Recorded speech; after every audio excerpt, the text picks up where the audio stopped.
শপত গ্ৰহণ কৰিব লাগে অসমৰ পৰা কংগ্ৰেছক উৎখাত কৰাৰ কাৰণে আমি চবে শপত গ্ৰহণ কৰিব লাগে চিনাচিত কথা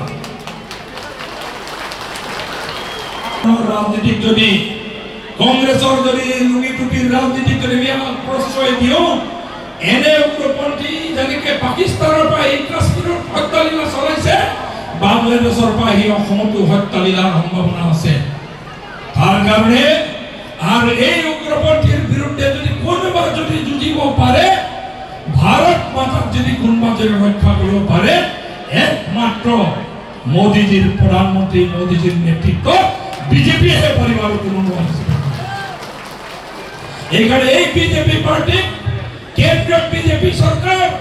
রাজ্য বিজেপি সরকার আর আমার গ্রামে গ্রামে জেলা পরিষদ পঞ্চায়েত আঞ্চলিক পঞ্চায়েত আর প্রত্যেকটো গাঁৱত বিজেপি পাৰ্টিক শক্তিশালী কৰিব লাগে মজবুত কৰিব লাগে বুলি আমি আজি এই মন্দিৰ প্ৰাংগণ শপত গ্ৰহণ কৰিব লাগে বুলি মই